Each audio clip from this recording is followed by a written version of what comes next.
Call this meeting to order, and we'll start with the pledge. I pledge allegiance to the flag of the United States of America and to the republic for which it stands, one nation, under God, indivisible, with liberty and justice for all.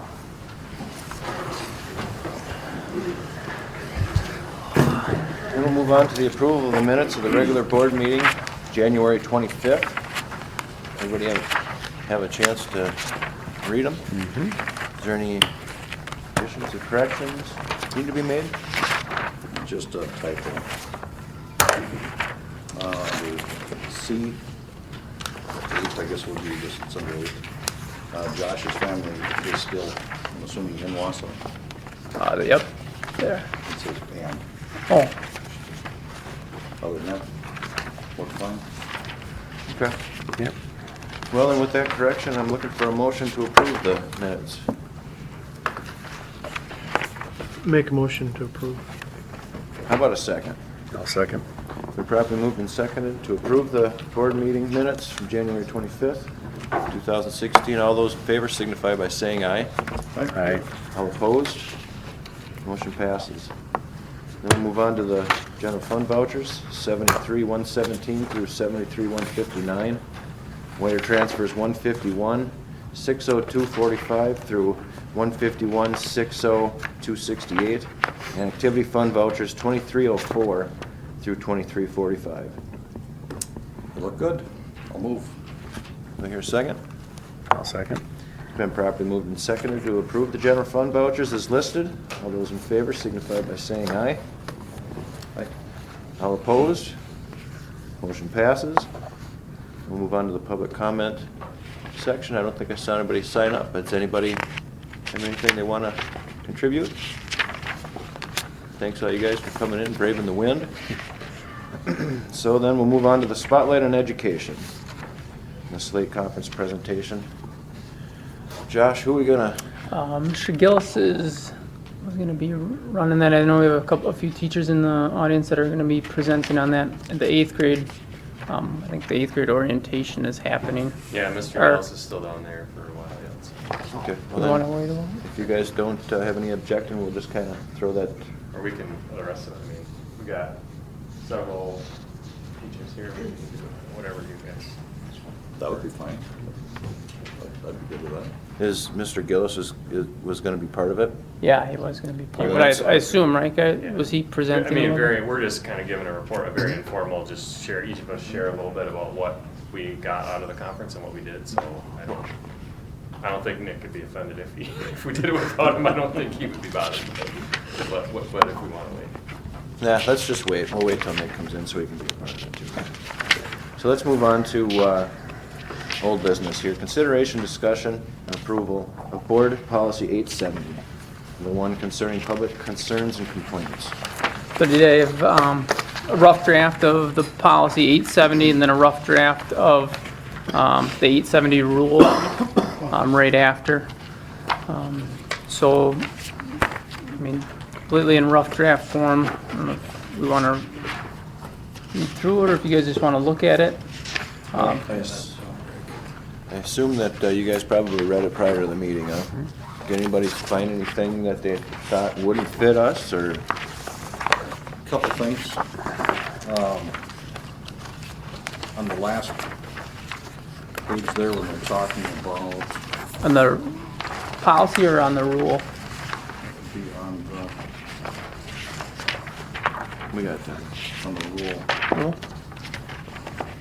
When they talk about the district administrator shall, in conjunction with other staff, prepare a report with information about the complaint, the district responses, and recommendations to the board.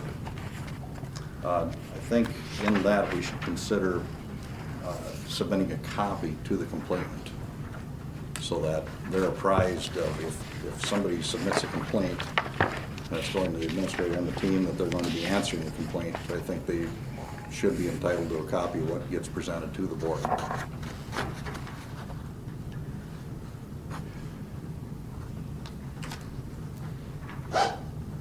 Also in the rough draft form here, that would be something I think we should consider. I think that's a good idea, Tom.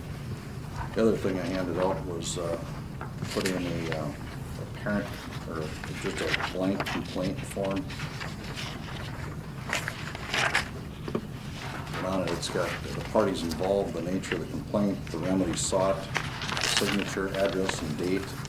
So if there's a paper trail with any complaint that is issued. Say that again, Tom, I'm sorry. Oh, you got a copy of them. And then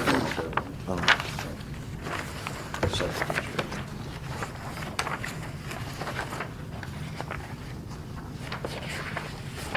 Is this from another school district, Tom? Yep.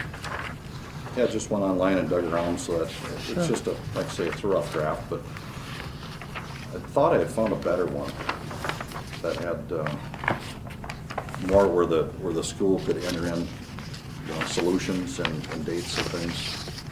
So this one, I think this one's okay, but I think there's something better out there. I just couldn't come up with it.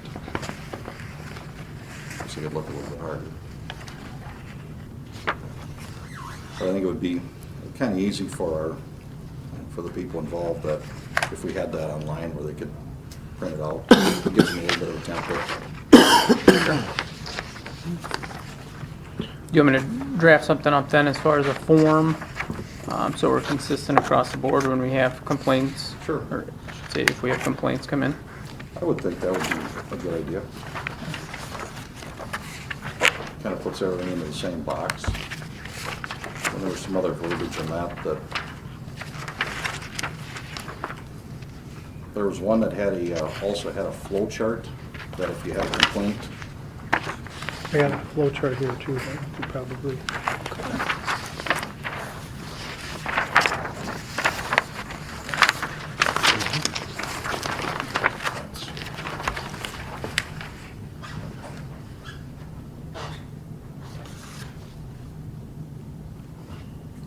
wherever the complaint originated, it was just a first, second, third, fourth, fifth, potentially sixth level, so that anybody could visually see what their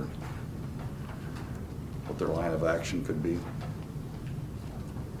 It kind of ties into our chain of command here too. Mm-hmm. It's just been here for. It spells it out, I think, very nicely for anybody that doesn't know where to go or who to contact. They could just follow along. So, something else to consider. Okay. Okay, good stuff. Well, then, other than the changes that Tom suggested that we have in the actual complaint itself, did you guys, is there any other concerns or anything that we, and I think you mentioned, Josh, that the next step would be to throw this towards our lawyers and have them give it a stamp? WASB, yeah. I guess what I'll do is look at, either kind of taking this right off or creating something similar and then putting it in an email form to you guys to take a look at before I send it over to WASB, and then we can do a first reading of the policy. Does that work? Yeah, that sounds Yeah. good. Okay.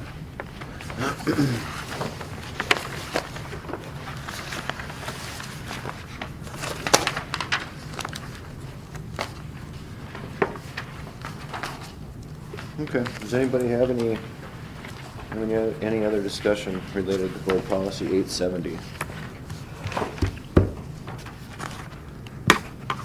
Okay, if not, then we'll move on to old business B, consideration, discussion, approval of board policy 528.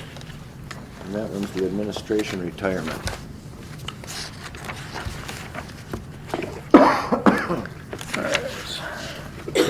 So that one, I guess at this time, what I would request, because you guys have brought up kind of multiple things that are tied to the administrative contract, that, because I think there are 3 things that you guys have brought up that we were looking at revisiting, that you just give the administration team till the end of April, May range, and we could draft a rough draft of a new contract with those things embedded right in the contract.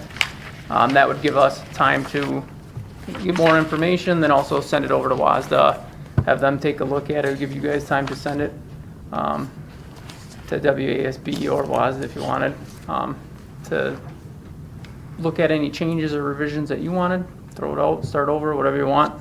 That way we're not doing kind of 3 policies and 3 we're putting it all into one. I did reach out to, I met with a private retirement consultant just to gather some information. I did talk to a couple individual superintendents, but I think this size thing, I really want to make sure that I have all of the information and really, because it's very difficult rather than just look at board policy. A lot of the retirement stuff is embedded within superintendents and administrators' contracts, so it's tough to just pull just from what they have online. You're talking about other people, if you go to try to find other people. Other districts, so some districts have it connected to board policy. I would suggest putting it right in the contract so that way we're not in a place where the district was prior to me being here, and put it however the board wants it to be put in, but it's embedded right within the contract. And then also seeking information from the superintendents within the Lakeland Conference and other districts similar in size to us. Something that we think is in the best interest of the school district. Is that, Yep. okay? I think that's a great idea. If you want to change the contracts, I think if there's something out there that we're unaware of as a board, Roger Fogan was kind of guiding us through the negotiation process, so I think we're up to speed, but I think, Josh, if you want to dig in and find something, but I've already contacted all the schools in the Lakeland Conference, and I dug into the retirement benefits of what they have, and then I included who I contacted. I've got another sheet that's got their phone numbers and contact info, and we did dig into that already. So I think we're pretty well up to speed on some of that stuff, but if we're going to talk about modifying administrator contracts, that's something completely different than modifying board policy.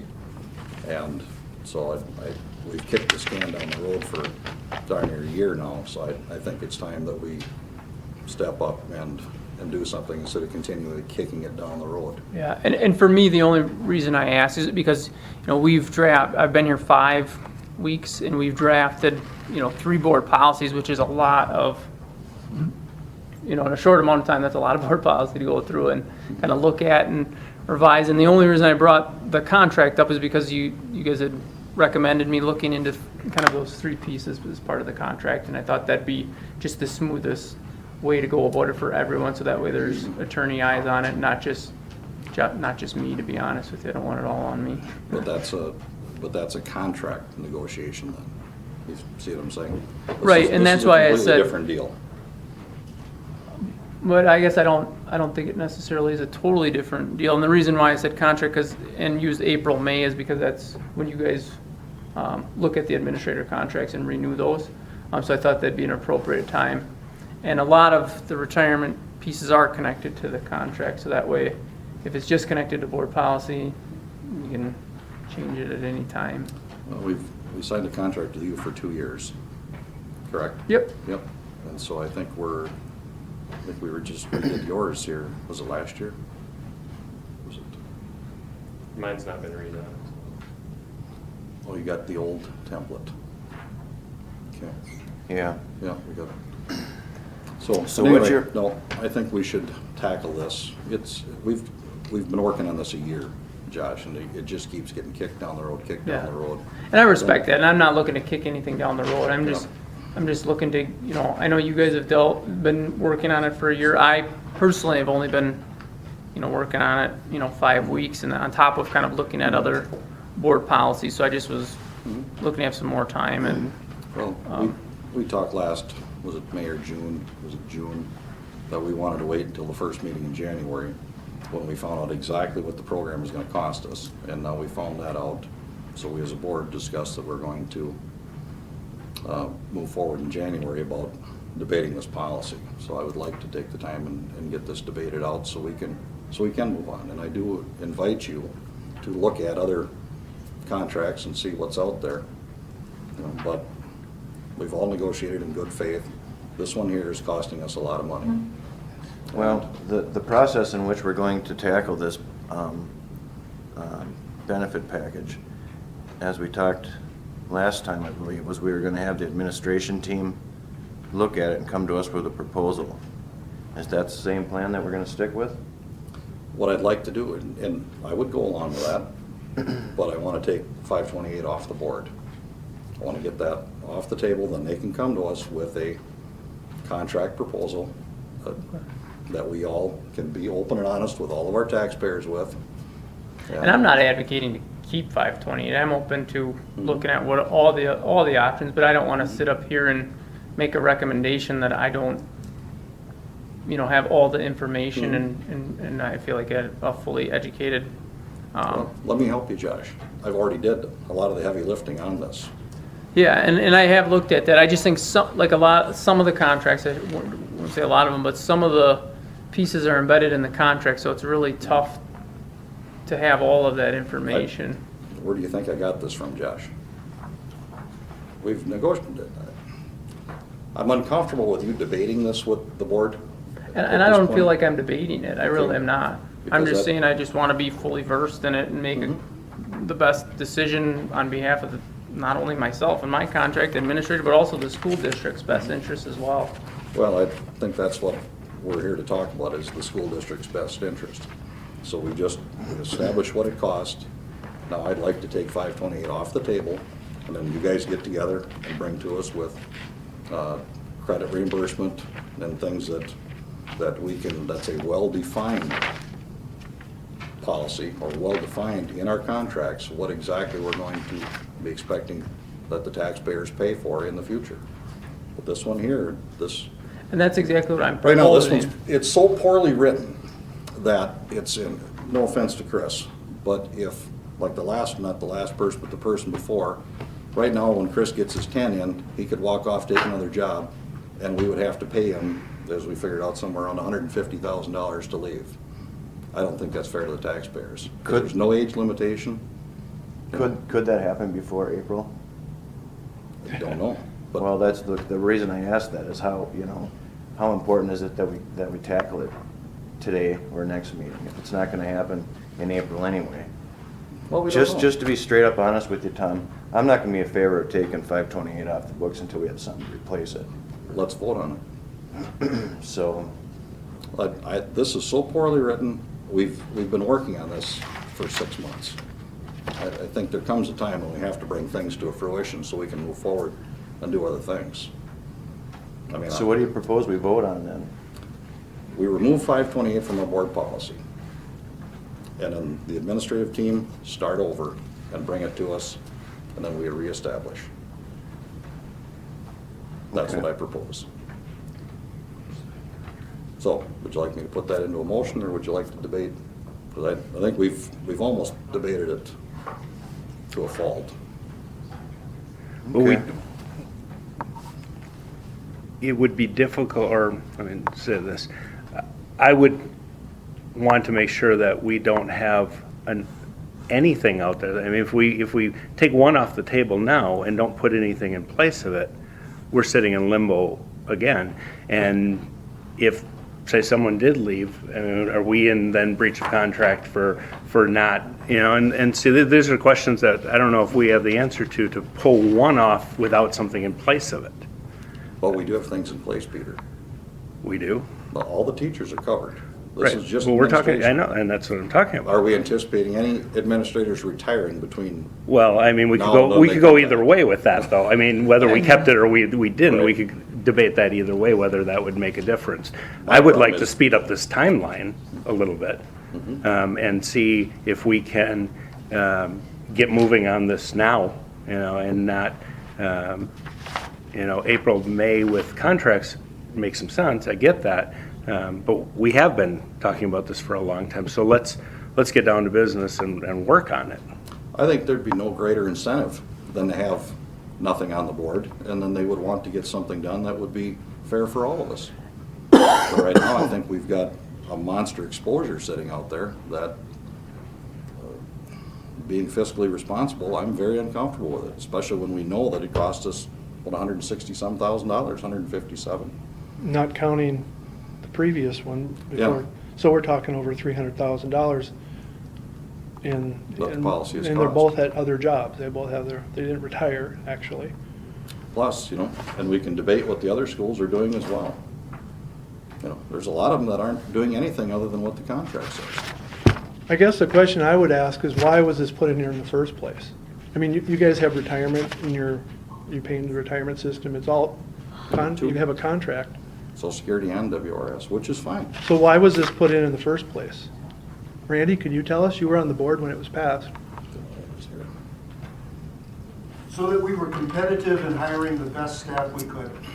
So we weren't competitive, or were we going to lose?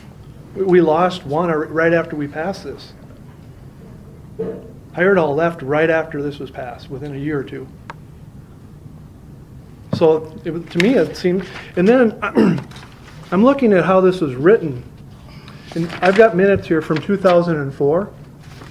And if you would like to look at them, you can have copies of this, how this administrative retirement policy was written. 528, it was written, the board held a first reading of an administrator contract modification. And there was about 6 people at the board meeting, and five of those were board members. The next meeting, Mr. Munson made a motion that was seconded by Mrs. Ness to approve the administrative contract modification. It doesn't say specifically, Board Policy 528, that we're going to be paying our administrators this amount of money. I think this is kind of smoke and mirrors here. I think, for some reason, I think this would be upsetting to the taxpayers. So I think it was put in kind of vague. That's my opinion. And I mean no disrespect to the amount of time and energy that you guys have put in discussing this policy, but right now it is board policy, so we need to come up with a plan. And I'm not saying, get rid of it. I'm not saying keep it. I'm just saying, we need some time to come up with a plan on the administrative side of things as far as a proposal to you. And I look more, you look at something like Mr. Peterson, who's put in a lot of years here in time, and I mean, this ultimately impacts him greatly. So I think just out of, maybe respect to the administrative team, you just allow us some time to come up with some proposals and take some of these, let's, kind of put a halt to looking at some of these other board policies and start the mission and vision process, because I really do think that's a direction that we should move as a district, so we're all on the same page and really focusing on our all of our energy on that side of things, and then allow us to focus on the retirement piece. If you just want us to solely look at that, we can do that. If you want us to look at a contract as a whole that we can bring, as a proposal to the board, Josh. Ultimately we know it's your decision. We're going in circles. I've done the research. I have the information here. We're ready to debate it. We've went over this a lot. I invite you. Yes, I think we're being very open-minded. Bring us something. But the one we've got on the table right now stinks. And I think we ought to change it. I think we owe it. My job is not to represent 3 guys here. My job is to represent taxpayers and students. And I do not like, when I look at and we talk about competitiveness, the last guy was the 3rd highest paid guy in the conference. 3rd highest. We're pretty competitive. The retirement policy is, I can't find anybody that's got a better one. So not only are we paying a very competitive wage, the retirement is off the charts. Other schools said we just can't afford this. But I think there's also pieces, just having just a very brief time to research it. Some of those individuals that were paid less didn't necessarily have to pay any health, or their health and benefits, all that stuff was 100% paid for. So, when you factor in some of those things, that's where it gets tricky, and that's where it was, for me in my role, looking on, on behalf of the board and the administration team, it's not as easy as just calling up and saying, can you give me this? I think we need to get this information. We need to, request some contracts to look at as well. I've got 2 district administrator contracts already. Okay. So the point of it is these are well defined. I mean, the benefits that are there are very well defined. They have an age, they have a dollar amount, and they have how long they're going to pay. Ours is whatever for 7 years. I And don't think it's that's fair tied to the insurance. taxpayers. And can anyone tell us how many years down the road what insurance premiums are going to be? We have no clue. I mean, what if rates skyrocket? You One know? of our vendors just said the Affordable Care Act jacked his health insurance 21% in 1 year. Depending on who gets elected, it might be free. Can I ask, what was the policy before this was written? Was there one in place, or was this created on this date of 2004? If you're asking me, I'm quite sure there was a policy in place. You're quite And sure, it or was you done- know I'm for, absolutely certain there was. Dave. We wouldn't have done anything otherwise, Dave. and if you're asking me as well, you'd have to ask me along with an attorney who was the chairman of our board at the time. Okay. You'd have to ask a couple other people who were responsible businessmen and women in this community at that time, who did what we felt was best for our students and for the taxpayers. Yep. We did it so that we could hire the best staff we could within limits and within an understanding that we're not fishing in a pool for staff in a shallow waters. well, We wanted to hire the best we could. Time out. Dave, please quit addressing the people in the, I asked we got a a meeting up here, question. so please stop. I'll call you out of order next time you do it. well, apparently, Okay. you know, Chris, it go didn't. ahead. Can I say something? A few things I just want to mention. I mean, Mr. Lewandowski said that we've been debating this round and round. I mean, my recollection of it, it was brought up in June, and then things happened, and then at the next meeting, it was brought up and to the, as an agenda item, because the debate was whether it was going to be an agenda item or not, and then the statement made then was, it's no need to address it now. Mr. Ayers retired. I mean, I recollect that. So, I mean, I don't think it's to say we've been going round and round with it. I mean, it was dropped since then. So we said we'd revisit it later on. I know that the board discussed, even when Mr. Ayers was still here, that, once we get a new administrator in place, then let's get a group of people together and let's look into this and let's look at something that we can, replace it with. And I don't think anyone is sitting here saying that the policy can't change or it can't be modified into something that works for all parties involved. Because yeah, we're all here for what's best for the district. And but I think what we're asking for, or what Mr. Ernst has talked about with Mr. Gillis and I, is some time to do some homework and come up with something good or something that works for everybody. And that's all we're asking to do, is take a little time to do that and do some research. And with all due respect, you can see you've done some research. We want to do some research too. I mean, we want to find our own information. Administrative contracts are complex, and some things are in policies. You go to some districts, and there are things that are embedded in contracts that you have to dig pretty deep to find out. And there's, we can cherry pick facts about what the salary is, but again, it's okay, what percentage of their health care they're paying for, or what other is their retirement still paid for by the district? Are they getting a TSA on the side? So there's a lot of things. So I guess we just want to do our due diligence and find that's all I think Mr. Ernst is saying, is we want to do it right, and to just say we're getting rid of it and we'll hope to come up with something later puts all of us me in particular, in a pretty awkward position.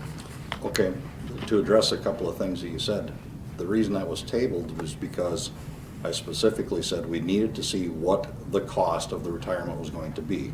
That's the reason we didn't address it at that particular time, was we wanted to see what the actual costs were going Cost to of be. the insurance plan times. Exactly. multiplied out. Well, there's theory, and then there's when the rubber hits the road. And I like to have my ducks in a row so we know exactly what our costs Right. are. So that's why we agreed to put it on the first part of January. When we had it on the last Well, the meeting, insurance costs were settled, I mean, a long time ago, but. well, Yeah. we're making sure, due diligence. Right. Fair? So I was ready to debate it at the last one. We asked for more time. Okay, there's more time. So I come to the meeting again, prepared again to debate the policy. I don't think that if anybody's planning on retiring in the next 6-8 months, I do think that it would be acceptable, and I said we'd certainly be willing to listen if you guys would bring something to us. But 528, as written, is a poorly written policy. We need to scrap that and start over. And I said I'd be more than willing to listen to the proposals in the future. I think that's being very open-minded. But right now, saying that, no, we've got to hang on to this golden parachute that's in place today, we've already had enough people take advantage of that. And I don't think anybody's saying that. I mean, from my perspective, I don't think. Then there's no harm in taking out 528, correct? Well, I And wouldn't you guys want bring it back to us and we have it. And I'm not saying it's good or bad, but I definitely would hope that the board wouldn't take it out until there was something else ready to be put in place. I mean, Why not? I mean, to be real honest, on behalf of Mr. Peterson, to be It's kind of completely honest. disrespectful, I'd say, Tom. No, I don't think it's disrespectful at all. And secondly, when I you're, think- when you're referring to the board, don't use the word "we," because these are things that you feel. These aren't things that the board feels. I don't know where I use that in context, but, We and us are used 3-4 times in the Okay. last paragraph. okay, let me rephrase. I think that some kind of policy that you guys generate that would take into account time and service, like the other school districts have done. You know, they put a minimum, required time that's in there. And I think we ought to be looking at that. But leaving something in place that's a bad idea, just for the sake of having something in place, doesn't make any sense to me. If it's a bad idea, I think we should take it out, and I think we should listen to our administrative team, come back with something, and see if my figures are much different than what you guys come up with. I think that's being very reasonable. Well, I don't think so. So right now, we're at the point you want to take it off. So do we Yes, want sir. to, put a motion to it, vote on it, whether we keep it or not? The other question I have is, how soon could we get a new, a proposal from you guys? How soon could you? Pete mentioned that he kind of thought you wanted to, speed it up a little bit. I think that depends on, I think, if we kind of put a halt to some of the policy revisions and kind of even looking at new policies, even from the perspective of, I'm just one person, and I, to be honest, I don't want the board policy only on my head, and that's why I had talked about a mission and vision kind of committee or team, and going down that road, creating a mission statement or philosophy with some core beliefs with all stakeholders involved, and then from that point, then we kind of move forward at a little bit slower pace, to be real honest with you, where we can have more eyes on the policies and more people involved and more even stakeholders within the district. Right now, with the last 3 policies, I'm the only one that really had eyes on them, and it's a pretty quick pace to be looking at big board policies, to be honest. But these were things that needed to be done immediately. Yep, and I recognize that, especially like the open enrollment. I mean, that was something that had to be done, it had to be read and completed within that first month, unfortunately, of And we my did hire. not, we did not have a public complaint policy in place Sure. either, so that needed to be done. No, and I recognize that. I feel like we, as a district, I think, we're kind of moving in multiple directions right now. And I think if we can align some of that, it may be easier to have some of these type of conversations. And I'm truly not advocating for or against 528, policy. I'm just saying, for someone like Chris, this is a huge decision. I'm not retiring anytime soon. I'm 5 weeks in. So, Oh, we hope Chris isn't either. Wasn't planning on it. But, So then, we've got time. So I Well, think it's prudent that. you're putting me in a pretty awkward position if you say you're just gonna take it off the table. So, If you're not planning on retiring, Chris, how is I that? said I wasn't planning on it, but, I mean, Haven't we been down this road before already, Tom? If you want to. Not really. Yeah, Because pretty we much have been haven't. down this road before. Well, we No. haven't addressed what other schools are doing. I'm bringing information to the board as what the board told me to do. No, the board I never was- charged you to go out and get all Yes, this information. absolutely. You can go back on the tape recorders, because you've mentioned that to me before, and I have gone back and listened, and you were never charged to go get information. Yes. The fact that We talked nobody about it told right you here. not to, doesn't give you license to. No. We So had that talked- being said- No, Greg. You better go back and check that again. I don't need to, I did already. That was pre-recording. If I remember correctly. That was pre. No, it wasn't, dude. No, it wasn't. Because I remember So- talking about it. I'm telling you, that's a fact. We didn't charge you to go out and get information. I'm saying you are misunderstanding. So anyway, where we're at right now is, you want to get rid of 528. And I Okay? would like the administrative team to come back, do their own homework then, and come back with a proposal. Then make a motion. I make a motion that we remove 528, and the administrative team will come back to us at a later time with a proposal on contract modifications. Do I hear a second? I'll second. It's been properly moved and seconded to take 528 off the books. All in favor, signify by saying aye. Aye. Hey, All opposed? Nay. No. Motion doesn't pass. Okay, so now, Well, I'd like to see if we can maybe do a modification then if we can't do, take it off completely. Why don't we make it consistent with what the teachers are getting? That way it puts a time, have to be a certain age, and it limits the amount to $1,000. Plus they get their unused sick pay and their vacation pay. Just as it is in the retirement policy in the teacher's manual. We could modify it to say that. That doesn't remove the policy. It modifies it. It puts a time frame in there. Early retirement shall be available to administrators who reach the age of 55 years, have 15 years of teaching or administrative experience in the school district of Clear Lake. A retiree meeting the criteria shall receive $1,000 stipend per month for a period of 60 months. In addition, a retiree shall be paid unused sick leave up to 70 days at a rate of $129 a day, maximum of $9,330, divided over a 60-month period. That's what the teachers have. Why don't we just keep it with the make it consistent with that? I think that the right now, I guess, both policies are on the books, and I think they are equitable compared to the different positions. The teacher's salary is based on, if you guys could help me, a 280-day work year? 188. Okay, and then the administration team. But is they're on also a- making like 2 to 3 times more every year on top of what the teachers are making. Well, that's what salary-wise. happens when that's what happens when you get more schooling under your belt and take on more responsibility, Dave. You get paid more. Is this a transition you're proposing then, Dave? And then the administrative team still come in with a proposal? Is this kind of a meet you halfway? I think it's a compromise. I think it's, yeah, I guess you could call it a transition. I think, once you remove that, or if the board approves it, I think this really potentially, and I'm not 100% positive, but putting Chris in a tough spot. Because according to the WAS, the organization, that even if it's removed under contract, like our contracts still adopt that board policy, I believe, until our contract is up, which would really put, someone like Chris in a tough spot. And I think potentially open the door for a very transient administrative team here in the Clear Lake School District. Chris?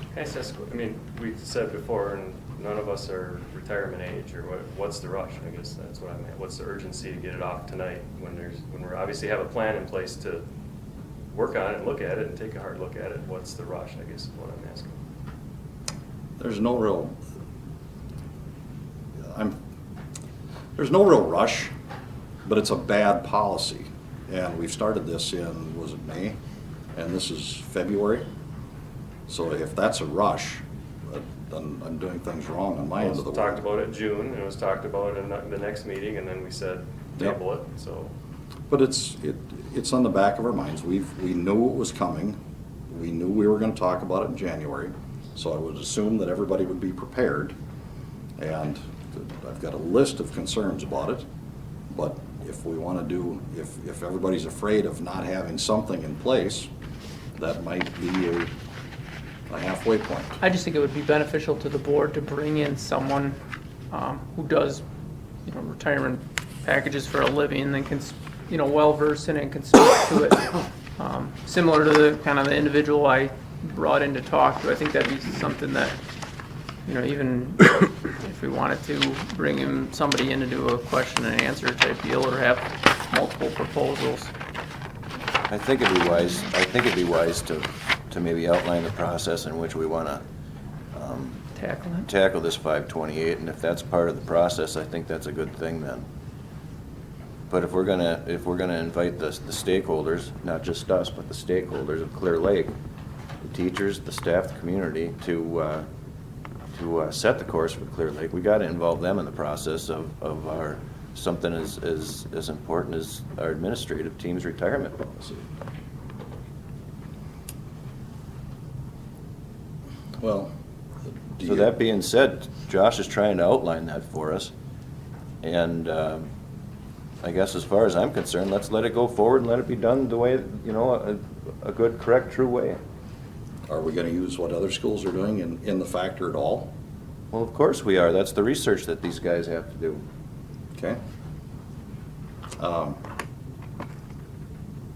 So you don't wanna consider Dave's approval? I don't think there's any sense in wasting our time with it, for Christ's sake. Well, I can put it out as a motion. I just don't want to, I'm sorry, Dave. I don't want to exchange one bad policy for another one. We haven't seen even a draft yet of a policy. I mean, we've got information, but we don't have a draft of a policy yet.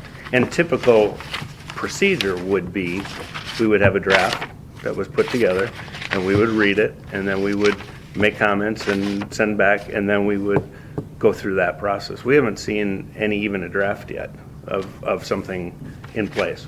We've got some data right now. How about, I would think that the teacher's retirement policy would not be considered a bad policy. I think it's got the things that I'm concerned about, which would be the age. If it's gonna be called a retirement policy, then the teachers, I think, pretty much epitomizes what we're after here. It defines the length of time that they have to work here. It defines the amount of the benefits. It's not just a blank check. I think it's fiscally irresponsible of us to just keep this blank check thing going for the top 3 positions in our school without defining what the benefit package is. No, and I don't think anyone's disagreeing with that. I just Yeah. think, Well, I'll disagree with it. It's not a bad policy. It served its purpose. Our last superintendent stayed here for his duration and retired from here. That's exactly what we wanted to have happen. And the next policy we come up with, I hope to God, does the same thing. This is a retirement policy. This is a huge carrot that we get to put in front of somebody to see, so they could do the best job that they can to stay here that long. This isn't an evil thing. You're right, Greg, it's a huge carrot. It is. But other schools have found out they can't afford huge carrots anymore Well, Clear Lake can, thank God. at the cost of what? I would much rather had, This is the same retirement package that the teachers get. no, it's not. Yes, not it even- is. No, it's not even close. It's not even close, Greg. How different is it? About $90,000? 2 years of duration No. and so many dollars a month on the health coverage. You've got the teachers. The teachers at $1,000 a month for 5 years, for 60 months. That's $60,000, if my math is pretty good. Then their vacation and sick time is amortized on top of that, so it comes up to $1,100 and some dollars a month. What's this deal now? It's $22,000 divided by 12. Or no, we're looking at $22,000. Oh, pardon me, a year. So that's a little over $2,000 a month for 7 years, not for 5. So it's not even close to Sorry, the. it's not over $2,000. What is it? It's $1,600. $1,600 a month? Okay, and the teachers are at 1,000. $1,100. That's with their vacation and sick Tom, time. you've got to realize there's a pay grade difference between administration and teachers. I get that. Okay, well, get that when it applies to this. Not only the fact that this is a year-round job and the teachers aren't a full-year job. It- So you said it's not that big a deal to change that. I agree with you, Pete. It's not wise to let's just change this quick just for an interim. That's not how we do policy. That's not how boards operate. I think we ought to be more commensurate with what other schools are doing, Greg, and we have to look at the future. And that's what our superintendent is proposing we do. But I think it's irresponsible. At least define it. At least define it instead of leaving it a blank check. 'Cause It's right not a now, blank check, Tom. it is Is based on the health insurance, insurance. is the insurance gonna change between now and April? You know, God only knows. It's not. But we decided we're gonna talk about it in January, now we're gonna talk about it in April. We're gonna talk about it, Well, I don't know. that's what it takes to do your research. why don't we do it, I tell you what, why don't we do it the second meeting in March? Why don't we ask our superintendent That's 6 weeks. what he wants to do?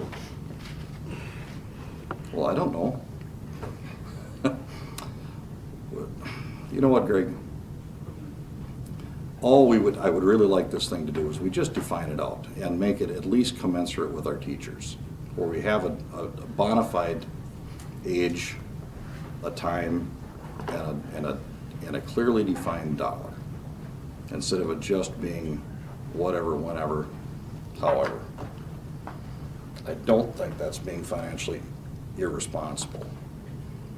So if that's the case, then how do we generally do that when we look at policies? Well, Other schools have their policies written out, it's 58 years, 57 years, 55 years. There's 15 years of duty, 20, 25 years of duty. I mean, everything, every step, it's got an increased benefit. We haven't debated any of that stuff. Some have a 403B contribution, some have HSAs. Well, the thing is, Tom, it takes a process in order to come up with a proposed policy change. So we have the first reading, we have the second reading, and then we make it the new Would you law like go me to- in. So, that being said, that puts us into March. Why would we waste our time doing that when we're gonna have the administrative team bring it forth in March and April? Okay, bring it forward.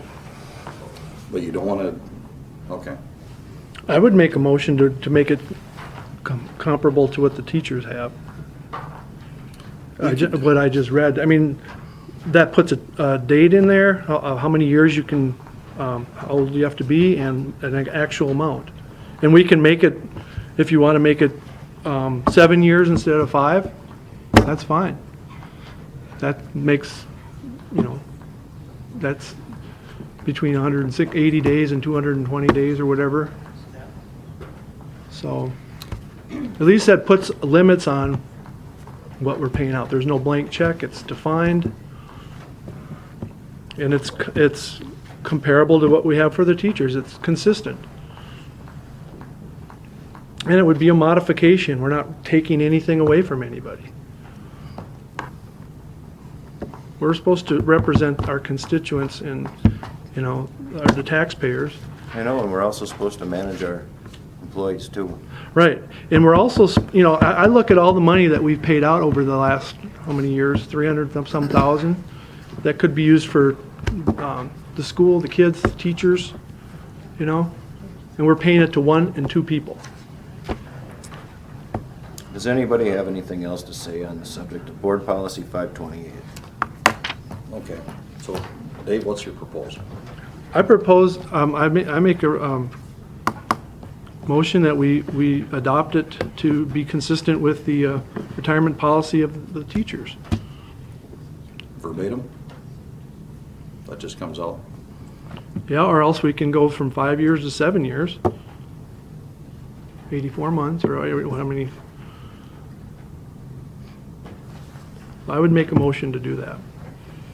The teacher policy is written, except for the benefit period is 7 years instead of 5 years. Yep. Is that what I'm understanding? So if I understand this correctly, we're gonna sit here and we're gonna jot out a policy and change it tonight without any, We have to do a first reading and then a second reading. So we can't change it all. I mean, but this would be considered the first reading then. There's not much here to the policy of, and what I'm saying is you guys are wasting our time. Okay. Absolutely wasting our time. why is that? Because it's gonna be 3 meetings by the time we approve this, and by that time, these guys will have their homework done. Okay. What are we doing here? Perfect. Then at least we've got something that's well-defined, and if we want to make changes, what's wrong with making changes, Greg? So That's you guys starting the wanna- process. We do a first You reading guys and a wanna, second reading? you wanna change it so you have it changed for a week before these guys get their homework done? 'Cause And in the meantime, skiff some of the people that we have that work for us? Nobody's getting skiffed here. Really? How do you think some of our people feel sitting over there Nobody. across the table from us? Well, right now, we've got 2 brand-new contracts that I think we negotiated in good faith. They agreed to work for us for X. Josh was never promised any of that, this retirement policy. I don't know how you can speak of anything in good faith, Tom. Absolutely we did. I don't understand how you can speak of it in good faith. I don't know, when the 5 When of we're us came doing up this with it. again, because what you're doing is you're taking something that was done in good faith away. To only benefit a few? What's going on, Tom? You can't do that. You can't say Yeah. you're gonna do something in good faith and then take stuff away. I don't understand this. Josh doesn't have any claim to this. No offense, Josh. I'm not talking about him. Yeah, and. I'm talking neither about do the I. actions of the board. You Yeah. can't do things in good faith and then do things in not good faith and expect people, You know, on my behalf, I mean, I have a family of 4, so, you know, I mean, this wasn't a move, and I said that during the hiring process, this wasn't a move that I was looking to, you know, jumpstart my career. I mean, my wife and I discussed the possibilities of uprooting our family in a place that we've lived our entire married life and getting our 4 kiddos into this school district. And since I've been here, the transition has been nothing but amazing, and it's exactly what I had hoped for, and the buildings are exactly what I hope my kids will be able to experience. So it really is. I know I've only been here 5 weeks, and I don't want to, you know, speak as if, you know, naively that I, you know the process you guys have been and the emotional ties with all of these conversations. But I do feel, you know, we made the decision to be here long term. I mean, we really did. So, and I'm not advocating for or against 528. I'm just asking that we can propose something to you guys. I would prefer it be embedded within the contract, and we can attach all those requests that you guys were looking at into the contract. And we can look at a 403B or TSA or whatever the options that the board feels most appropriate for the But administrative there again, retirement Josh, package. That is putting it in the contract.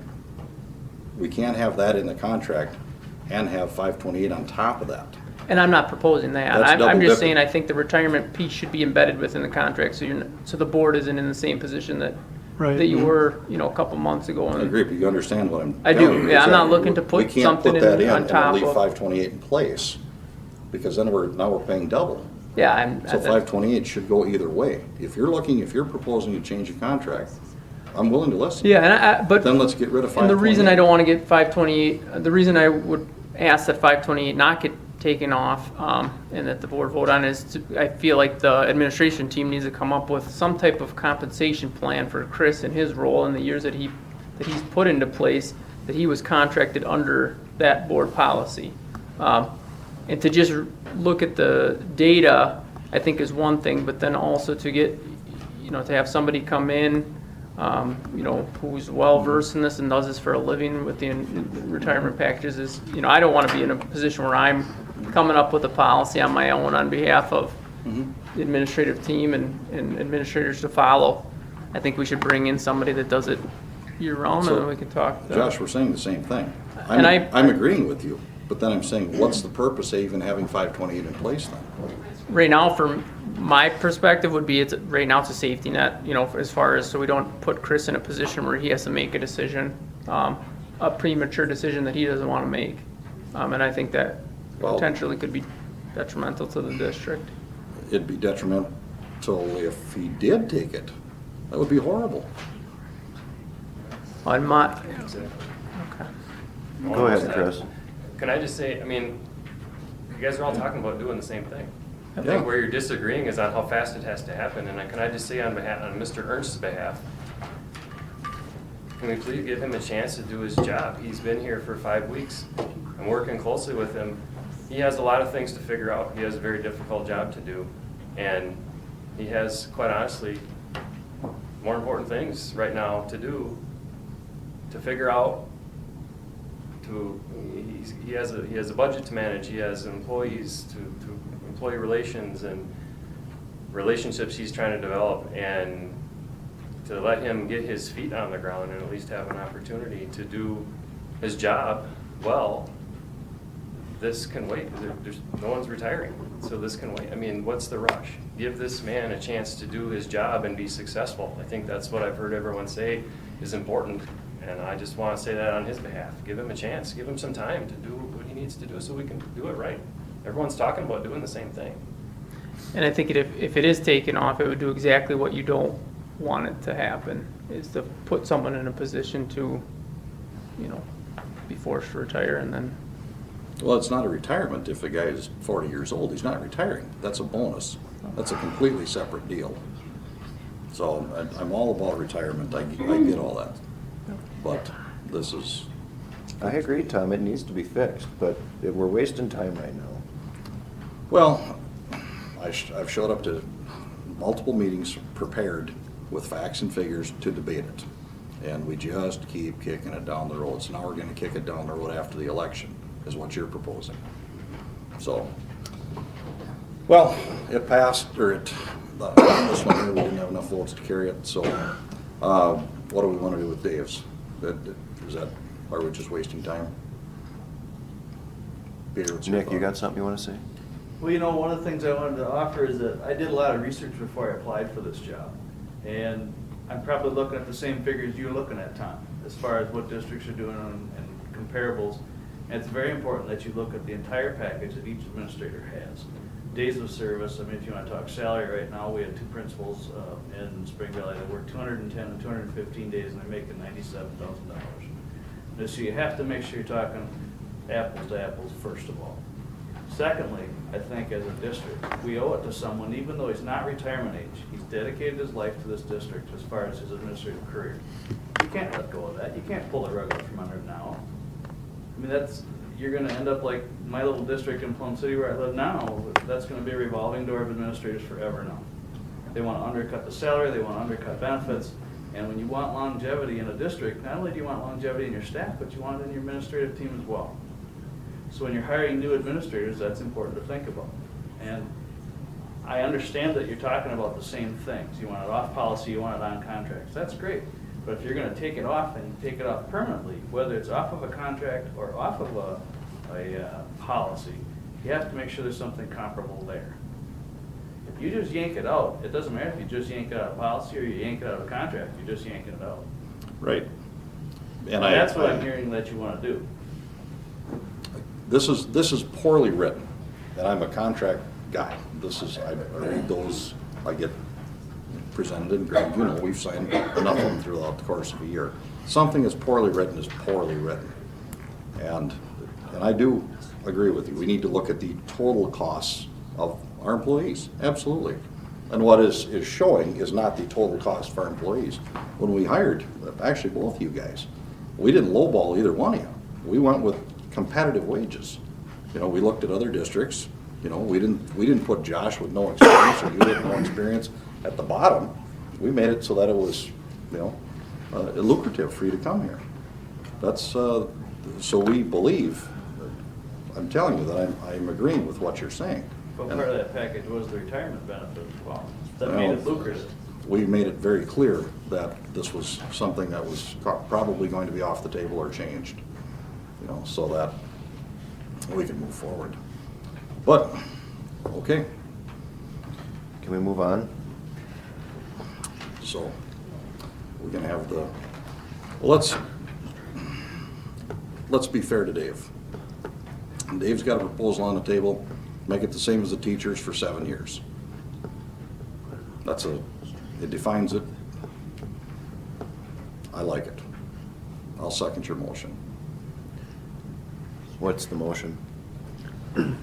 I read it off. It's to make it consistent with the teacher retirement policy, but make it for 84 months instead of 60 months.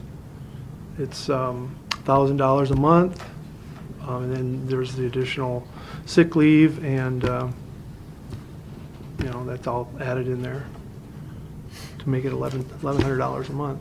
It puts an age limit on it, which the teachers have an age limit. So, I mean, we want to put the carrot in front of the teachers too, right? So that they stay till they're 55. I mean, that's, to me, that's like, it's not as extreme as Tom's, but maybe it's something in between that we can live with until you guys, and then when the contracts come due, then you can, that's there in place. So we have something to go with when we negotiate contracts with our administrators. At least it's something, and that's still pretty good compared to some of the other school districts I've looked at. Well, I don't know if I feel comfortable just kind of hatching it out right now. Would you guys be open to having that discussion at the next meeting on changes that we would want to make to get us until that point?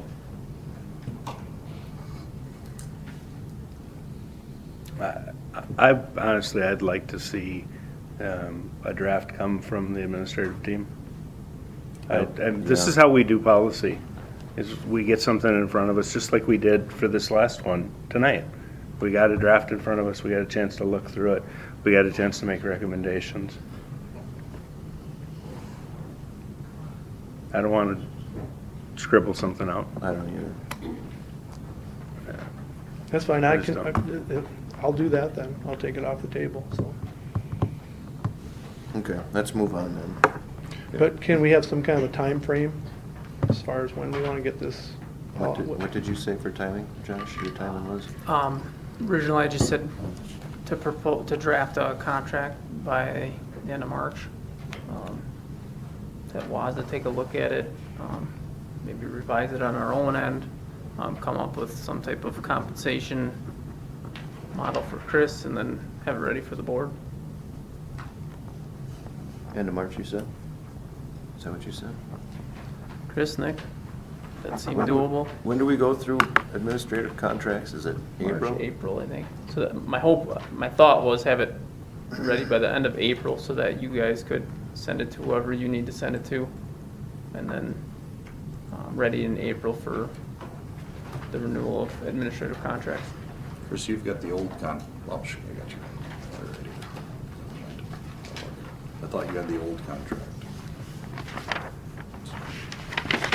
Yeah, he does. That being said, anyway, the contract that we just signed for you, Josh, is the new one that we've got. So if we do anything, we probably want to maybe use that as a template, if you want to add stuff to it. Sure. And I think the one I have is taken from WASDA, it looks like. Well, I don't know where it came from. Our lawyers, where it came from, I guess. Okay.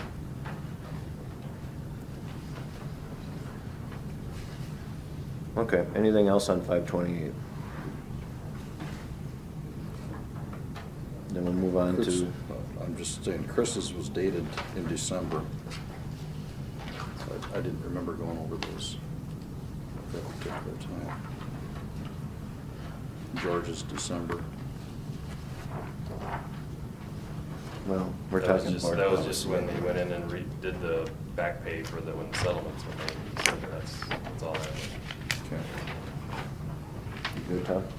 Yep, we're good. All right, now we'll move on to consideration, discussion, approval of board policy 752.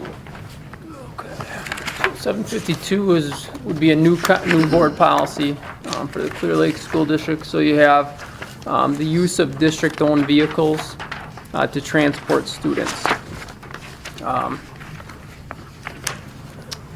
The second paragraph was one that I contemplated just removing altogether. And then also in number 4, D, to take that out as well. So I met with the insurance agent. Hold on, Josh, which one were you? I'm sorry. Take out? The second paragraph, the very top, starting with district employees or other persons operating.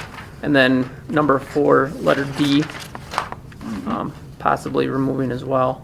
After talking with the insurance agent, had him come in for some advice, and then I also talked to WASB to get their input. 23 years of age is what the insurance agent, Jim Leadholm,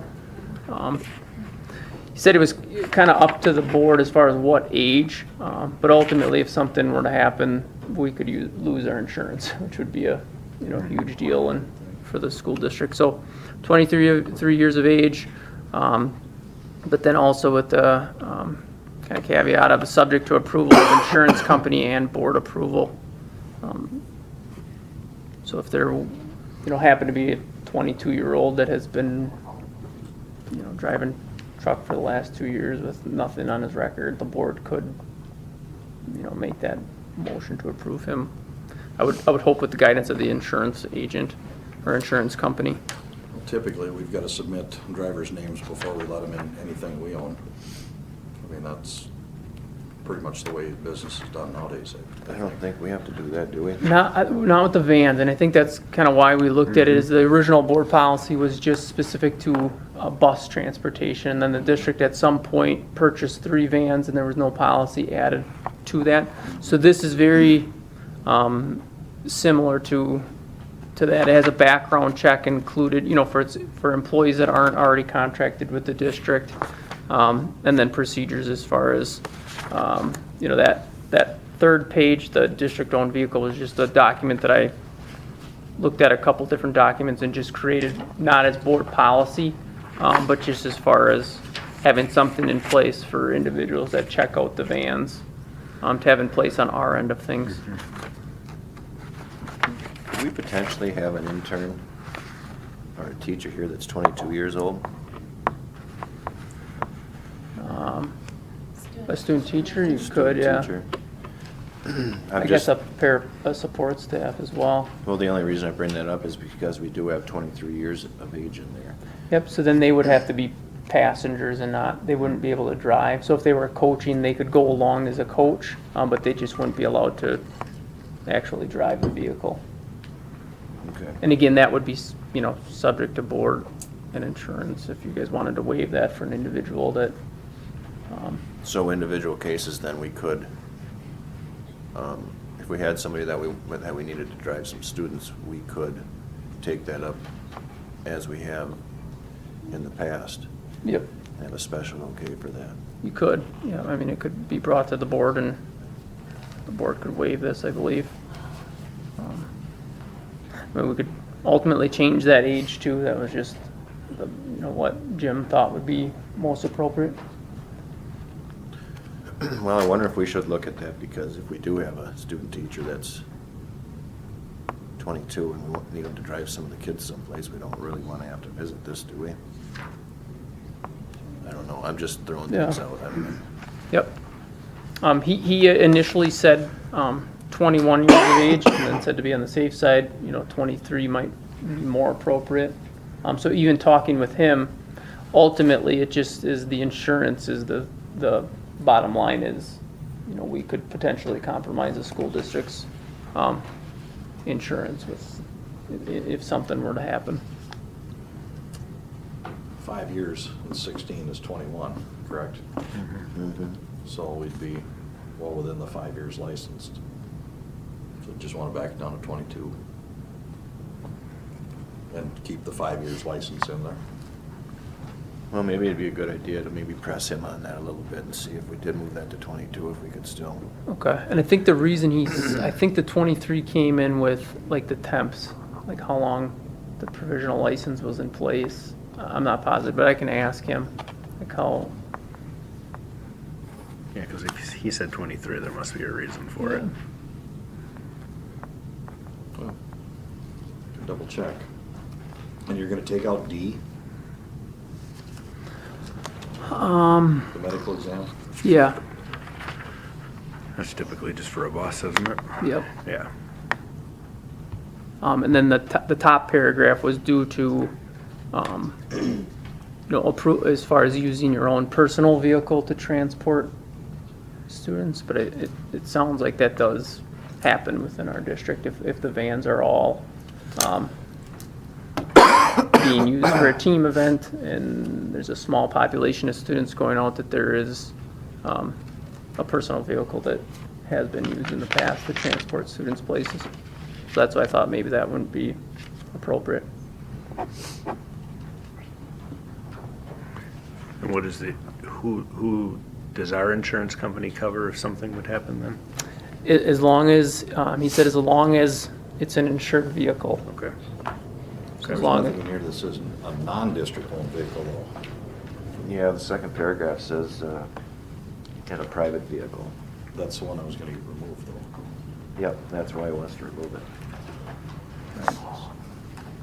Coaches driving kids to different places, and advisors driving kids to different places. I think that's wise, because that does happen. I mean, paragraph 2 could stay in there. It would just be district administrator or, his or her designee would have to approve it every time. So that's something that we could leave in there if the board wants it to be left in. That would still allow staff members and non-staff members to transport students in their own personal vehicle. They would just have to get approval prior to. So I just highlighted that in red as far as, not positive. Oh, The so board the wants. paragraph is saying that it just needs approval. Great. Yeah, so it's still they could still use their private vehicle to transport students wherever, but it would just be approval to, you know, either administrator or whoever would be deemed that person. Josh, why did you want to take it out?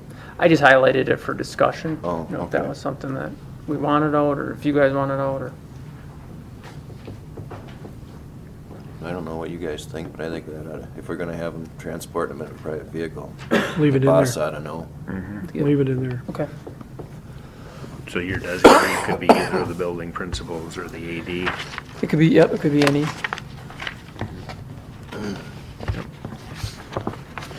And then take out D. And then D, I thought to remove, or at least discuss. To move in violations the past 3 years, I think that's reasonable. Yep. And it still gives us the opportunity to listen on what it was Yeah. and approve on a case-by-case basis.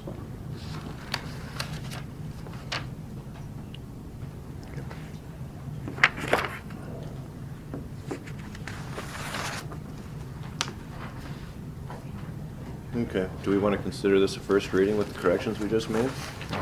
I would. Yep. Well, can we do that, or, well, I suppose we could, and then we can make the corrections on the, if needed, on the age. On the second one. Right. Or do we So just, that'll qualify. or do we not, or do we just want to let it, the next time be our first reading with the corrections? We can Made? correct it. Doesn't matter to me. Yeah, let's have this be the first reading and then get the changes and find out about the correction and. Okay. You can email that to us, couldn't you? Yep, yeah. All right, that's what we'll do then. Consider this the first reading with the paragraph D eliminated and paragraph B, the age of the driver. We're gonna leave that open to change for the next meeting. Okay, so then we'll move on to old business. Item D, consideration, discussion, approval of staff resignation. And I'm sure we probably have that in our Yep, 3 coaching positions.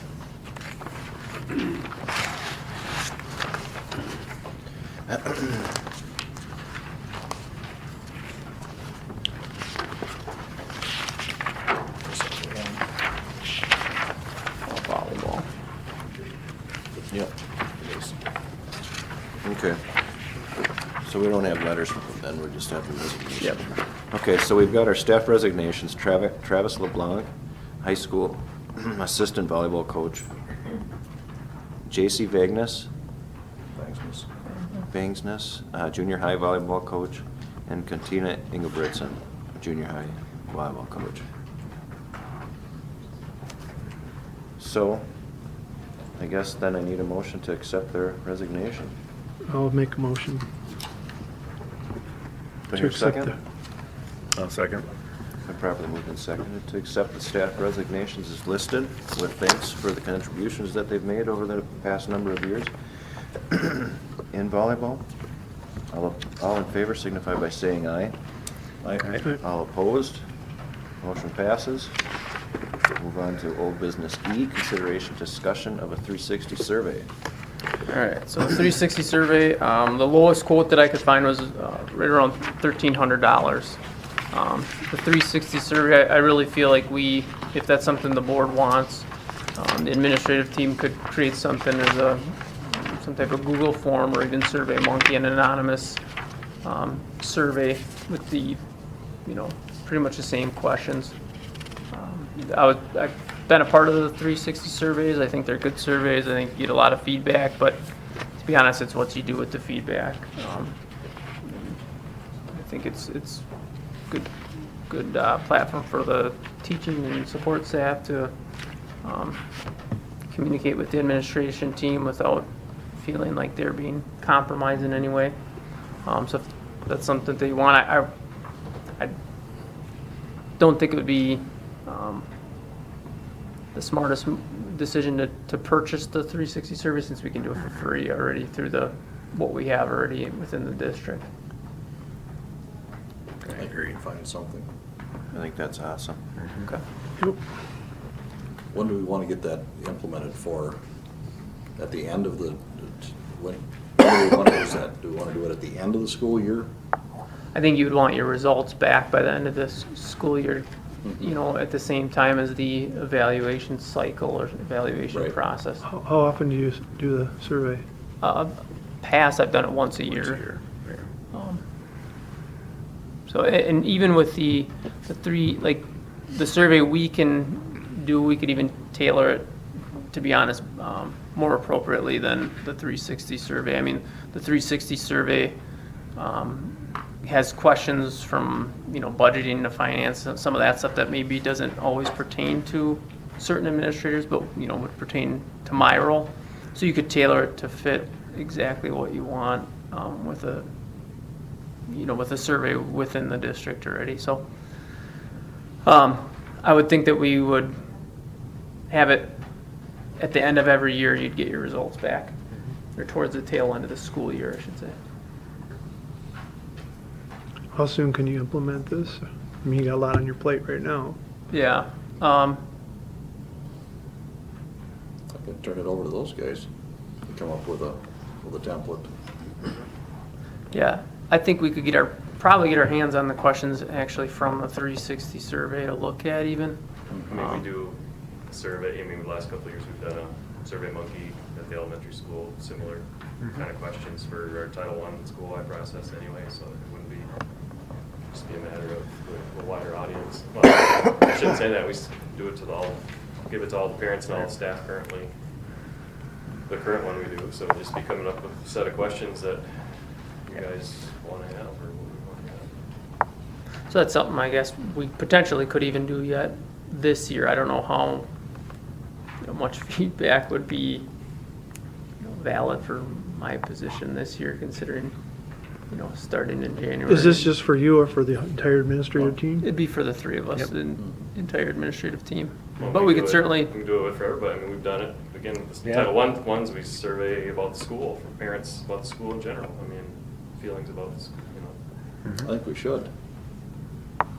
Do it at 360 with, look, some of the parents out there, they're in the front lines dealing with, teaching and issues and things like that.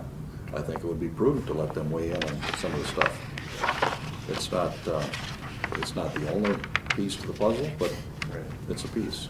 I mean, we could kind of I could show you guys the one we did last year and kind of see what you think of some of those questions. That'd be great. Just look at some of the results we got and then go from there. and typically the survey isn't specifically tied to the evaluation. It's just used as a tool as part of, the dialogue process for the evaluation. Yeah, if you could do that, Chris, that'd be great. Maybe next meeting. Because I have no idea what you guys are really talking about, so it'd be kind of nice. How long have you been using these surveys? We've done the Title I survey for at least 3 years. I can't remember if we've done it electronically for just last year or if it was last year and the year before. I'd have to ask Mrs. Shue, I don't remember. I know last year we did electronically with Survey Monkey. Is this, Can't remember. is this information that's, the whole community gets to see, or just the board, or how does that work? Well, it depends on how you want to work it. I mean, Yeah. people have the opportunity to write comments in there. Obviously. Then it's should- usually, those would be between the private. board and Right. or the administration and the principal to talk about, areas for growth and strengths that people are identifying, and it's really used for personal growth more than any kind of compensation or evaluation tool. Yeah. I know I used it was used as part of mine every year until the implementation of educator effectiveness was put in place, and then 360 was taken off. But that was more just specifically with the person evaluating, or in this case would be the school board as well. Okay. Well, is there any other discussion on the 360 survey?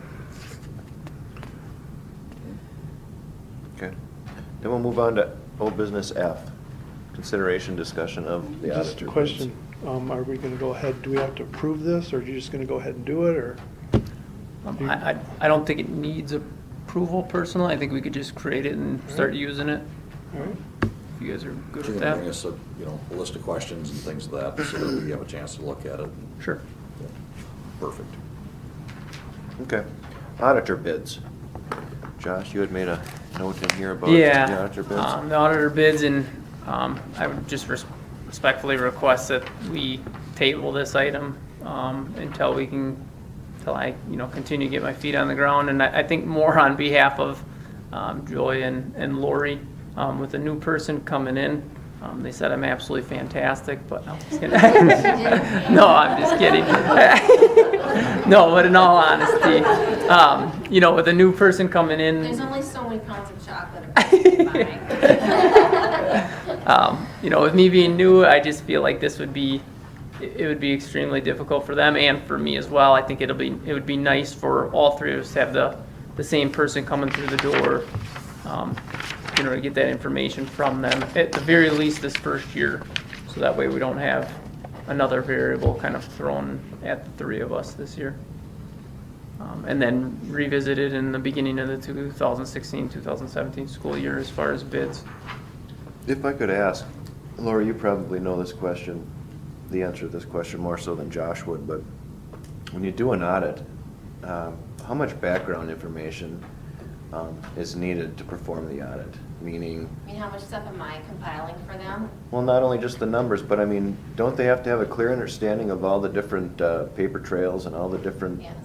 So, There's a ton of stuff that we do for them. so if we were to Look switch, at and- if we were to switch auditors, how long would it take for them to have you guys communicate all that information to the new auditor firm? Well, I guess that's the reason we'd like to keep it, because I know what they're gonna ask me. It varies a little bit every year, but at least I have a list and I know exactly what they're looking for. With a new auditor, would not have a familiarity with what they want. It would take me a lot longer to figure it out.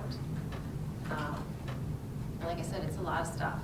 You'd be surprised how much stuff we have to put together. And June is a very busy month at the school.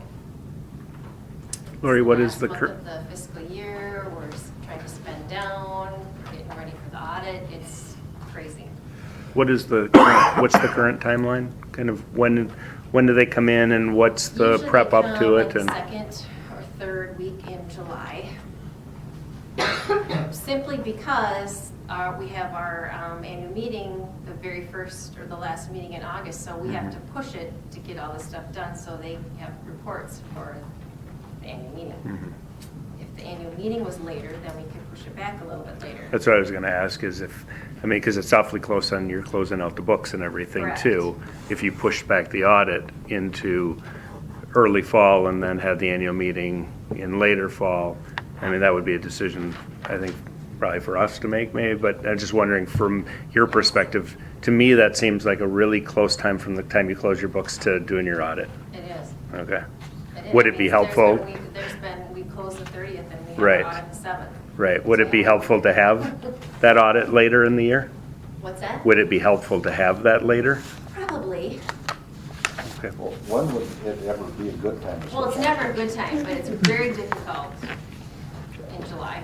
It's just a crunch time. I think we just ought to move it back a little bit. Yeah. I really think we need to switch. You have to remember that when you work with an audit team, they only have certain weeks they're available. They're not available to us any week we ask. They have other clients, and so we have to work ourselves into their schedule Sure. also. So I can't say to them, I want you to be here August 1st. Well, they maybe can't because they're already committed to someone else. So there's a lot of things to look at. Well, there's not only that, though, I think there's actually a process in which we would have to go through as a board to find another auditor team. I remember when we visited this before, Brad showed me a couple pages of different things that we need to do. You need to send out Bringing in multiple. Little bids and all kinds of little stuff. bids. I think we ought to. We've had the same guys for 20 years. And no offense, but when is it ever a good time? And part of the thing about having an audit is you're not supposed to really know the questions that people are coming in. I don't know, getting a new one, I think that would enhance our community and board confidence. It would demonstrate our commitment to fiscal accountability. It would move our school here toward best financial practices through auditor feedback. It would encourage accounting discipline. It would provide a limited deterrent to fraud. I think a fresh look at the books would be a good thing. We've been told how great our books are, but every year we've got the same things showing up over and over and over. And if I was Josh, I disagree with you. I think I would want somebody new looking at the book so that you didn't inherit anything that's a multi-year problem, if there is one. But I would think you'd want to just kind of we got a fresh administrator, a fresh look at everything. So they passed a law here a couple of years ago that kind of addresses those things about having long-term auditors. Sarbanes-Oxley Act, that's for profits, but they said this is a wake-up call to the nonprofits as well. So if there's never a good time, I think we ought to just move our time frame back just a little bit and accommodate it and do something outside the box. I know it's been 20 years, but that's a long, long time to have the same people. So, Pete, you had talked about moving something back. What are you referring Well, to? when the audit actually happens, because, when you close out your books at the end of June and then you're doing your audit already, that's not a whole lot of time to get stuff ready. And again, historically, like Laurie's saying, the reason we did that is because of the August annual meeting to have that done there. But we could push all of it back if we wanted to have, if we can get an audit, I mean, whether it's the current one or someone new, if we can get them in at a later date and then, go back from there on when the annual meeting is. I think there's some unknowns there about getting that and what the process is to do that, that we don't have the answers for right now. But I don't know. I know my finance manager would hate me if I had the audit in July. So just with that transition time. So we did it in September. That's all I know. I know. That's all I've ever done. yeah, I think we could move that back and accommodate and actually lighten your workload quite a bit. Well, it's not gonna change it, Tom, it's just gonna move it to. Just gonna Yeah, move it. well, certainly. But that way we're not closing out the books and trying to prepare for an audit at the same time. So it makes your day less hectic. So, but anyway, I think we'll let out the bids and that way we can see what we've been paying and what a new auditor would cost. I think that would be financially responsible. Now, you guys have already voted on when to have the annual meeting. Can you change that at any time? Last year we voted to have it in August. Is that changeable? I think that's part of our board. Not only that, but how changeable is it? I don't know, I'm There's, asking you I think that. there's some, I believe there's some laws in which we have to have it during a certain time period, and I don't know what that is, so we should probably find that out. Even still, we should let it out for bids anyway to see where we're at financially. I'm not in favor of putting it up for bids. I think that the reason that Josh and Lori and Joy are giving us, that this is the first year with Josh here, that there's no need to do it right away or right now. It's not gonna improve anything, in my opinion. To give them another year and then make a change if we so want to. But this is the exact same thing that we said last thing, Greg. We said that, nope, we don't have time. Let's put it on the agenda for the first part of next year, and let's get a new auditor brought in for the following year. And That's now, That's I mean, exactly the what we just said administration last is year. asking us for a little bit more time, one more year. And that's why I'm saying, why would you want to put any more work on the table? So that's why I'm saying that I guess I just assume leave it the same for another year, but I'm just one vote on a board of 5. Well, can you put out the bids and then just, maybe our guys will come in at the lowest and we'll take them again? At least you get an idea what we're paying. I talked to some auditing firms and they said, well, how big's your budget? And I said, well, somewhere over $6 million. I said, yeah, we can handle those. I said, it's not, I said, how many students? Well, 610, 611, something like that. I said, well, it raises us up to 14,000. So we've got some options. So I think we're responsible to at least explore it. Now we've got time to explore it. Well, you gotta keep in mind too that the bid process is quite a bit of work too. So, On their end. on Josh's end. Well, that's the reason they're asking us to wait a year. We've let out bids before, it's not that big a deal. Yeah, but we're not trying to build relations with our employees and our, But you and I got both- my point, don't you, Todd? Yeah, well, you and I do bids. It's not a lot of work on our end. It's a lot of work on his because there's a format in which you have to follow. No. As people receiving the bids. You and I have both done this. I mean, Well, it's as depending on simple- what we decide to do here, It's Tom. as simple as a phone call.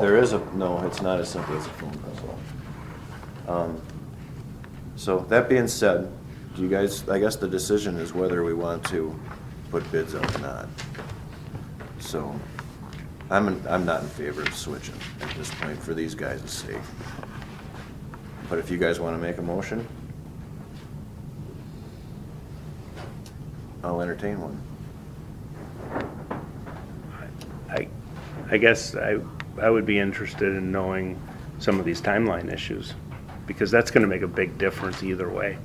I mean, it really is. I'd like to have Josh come back and let us know about whether moving the annual meeting, the time frame for that. I mean, if we Yeah. only wait 2 weeks to do that, it still gives us time if we're gonna go out for bids and things. Again, I look at sort of the timeline right now and don't think it's a great one in the first place.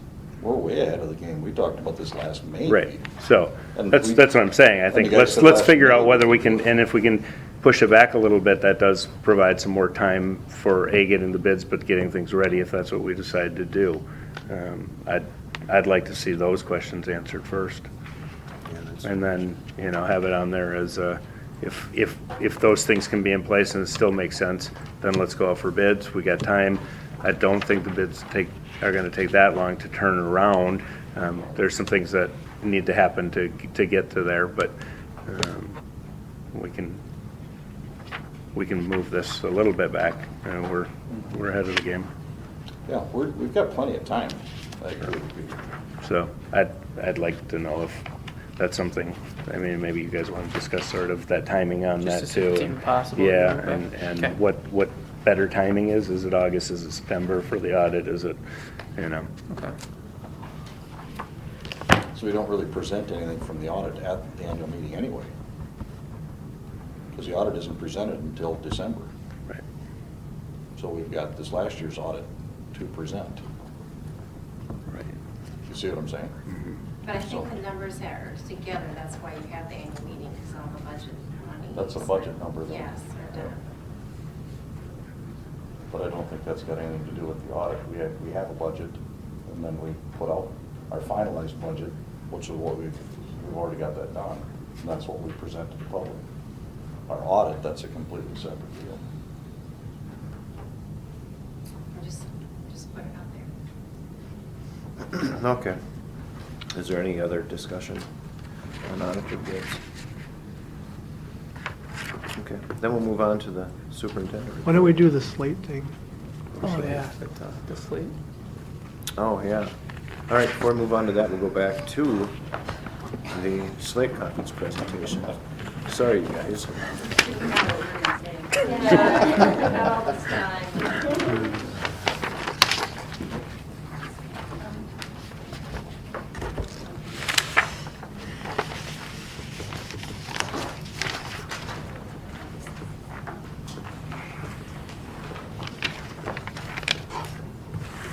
Well, Mr. Ernst had mentioned that the board was interested in hearing about the slate conference, or the people that attended, and what was learned and done. The slate conference was, SLATE stands for School Leaders Advancing Technology and Education. I think this is the 5th or 6th annual one. We had sent a team to the first annual one back in about 2010, I think. Might be, don't quote me on the year. But it was December 5th, 6th, and 7th. There were some pre-conferences on the 5th. We didn't go to those. We went on the 6th and the 7th. All day on the 6th and half a day or part of the day on the 7th. So there were Mr. Gillis and I, along with 6 teachers who were in attendance. And so just very briefly, thought we would each just share a couple of, some of the things that were attended and some of the takeaways that people took from their couple days that they were there. So in no particular order, does anybody want to go first? I can go first. I'm not afraid. Okay. I will stand up. Okay, so we went through several sessions, as he said. This year, I'm really focusing on technology and training our staff, so I really wanted to look more at the administrative side, at the technology rules side. So my first session was leading the learning in your building, and really great speaker. He talked about how to get your message of your school out there, how to make podcasts, things like that. But the biggest thing that I took away from that one was we need to take our staff and train each other, because we are all good at different things. And instead of paying for somebody to come in and train us, we can train each other, which we have started to do during our in-service days. We'll have mini sessions that people can go to and learn about different areas that they really want. So that really reinforced my personal goal of training other teachers, not just the students, but the staff in our building. I also went to a student data privacy one where I kind of got updated on the rules. I was in there with a bunch of tech guys, so that was kind of interesting. I did beat them on all the rules, so that was good. But they showed us where to find the laws and how to work with our teachers on that. And then the best one was emerging roles of the librarian. It was pretty much like a WINTA conference, which I will be going to again in April, where I meet with other librarians. We talk about what we're doing in our schools. We talk about how we're not just checking out books anymore. We're doing technology. We're training staff. We're training the students. And that was really great. I got a lot of great resources on finding different things to work with our school on. So it was great. Great group of people to go with. We really had a good time collaborating with each other as well. So thank you. Really excellent. Thank you. I went to multiple different workshops, a couple on personalized learning, technology, having to do with reading and writing, little Google basic stuff, some interactive assessments, and probably my biggest takeaway that I started working with my AP kids with it, and just today did it with my sophomores, is something called Hemingway Editor. And so it's a site that you can go to. The kids can take their actual paper that they're working on, they can dump their paper into it, and you hit edit, and then it highlights in different colors some issues that you might have. Now, it doesn't tell you what's necessarily wrong with it. It doesn't say what you need to do with it. Like, it will highlight in pink sentences that might be considered very confusing because of length or because of syntax, things like that. And again, it doesn't tell them how to make it right. But for some kids to look at 3 pages of black and white and they just feel very overwhelmed and they just turn it into me and say, I'm all done. And they've never actually read it over. But by doing this and highlighting different things, it actually has them looking at very specific sections. Yes? It's based on sentence structure then? It's based on several different things, because it's not just about sentence structure. It also picks out all the adverbs, because kids tend to like to say things like, I really like this, this was very fun. And so it also highlights adverbs, it highlights passive usage. So it's not just about sentence structure, but that's especially one that kids struggle with, because like I said, they don't want to read it over again. And so it gives them an opportunity to specifically look at major issues that they might be having. The kids actually did really well with it today, and kids that have not necessarily wanted to read over their work spent time with it, which was very cool. So that was kind of one of my major things, and actually I've talked to a couple other teachers about it too, and they're excited to use it in their classrooms. And I would never have known about it. So thank you. Thank you. Okay, well, one of the reasons that I wanted to go to the Slate conference was mostly because I felt like I did not fit in, and that was what pushed me to go. When I first met Mr. Gillis, he made fun of me because I'm very old school, pen and paper, cut and paste. I'm like, I'll write it out for you. He's like, send me an email. No. So I wanted to push myself and get myself out of my comfort zone. And get more into the technology-based things. So I was excited to go and learn and broaden my horizons, and doing things like interactive posters rather than the cut and paste things. The kids are their technology from the time they wake up to the time they go to bed. So if you can't pry that phone out of their hand, at least use it as a teaching tool instead. And games, scavenger hunts, the interactive assessments, and just making them work for their information rather than just having the technology do it for them in a fun way that they'll remember.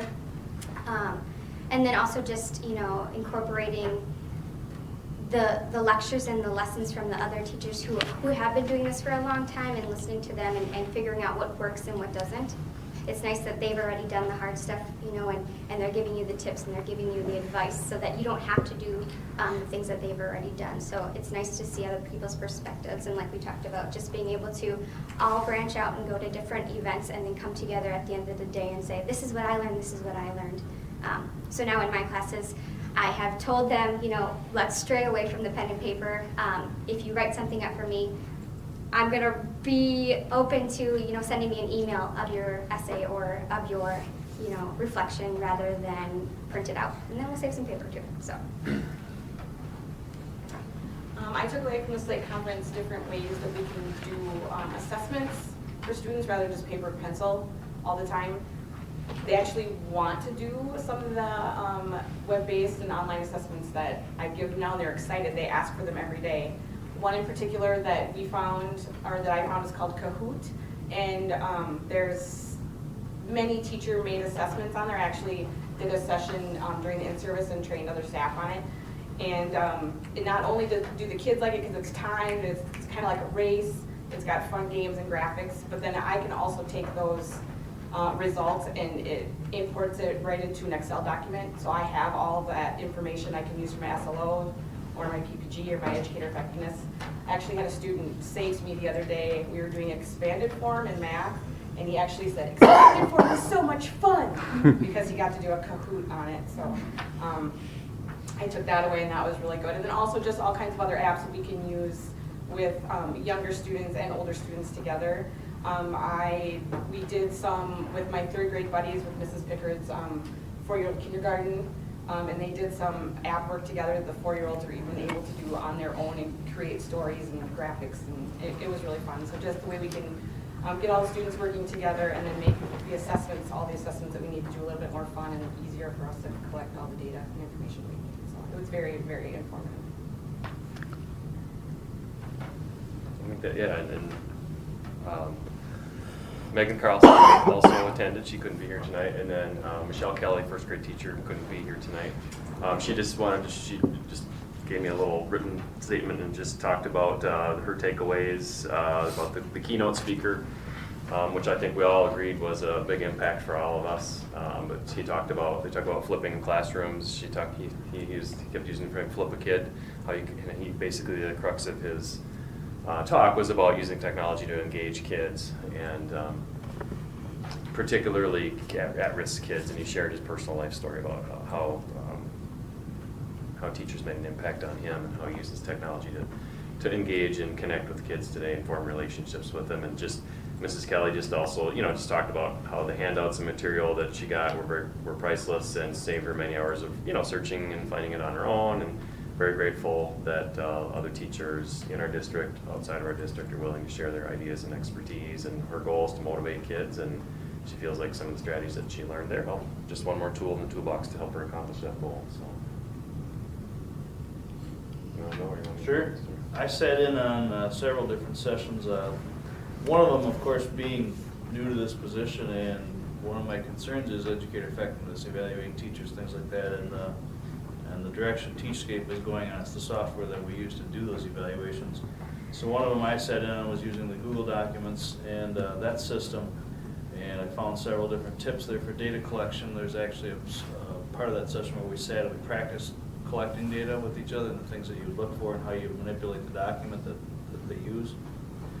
Then I sat in on one implementing technology and uses in the classroom, and I sat in on that one mainly because I was trying to think of different ways to implement that into my situation as a principal. How can I evaluate, or how can I implement those things with staff?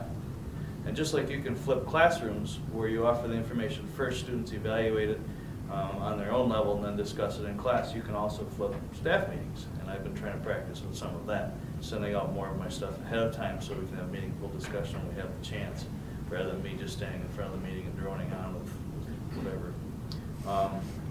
I'm experimenting with some screencasting tutorial videos.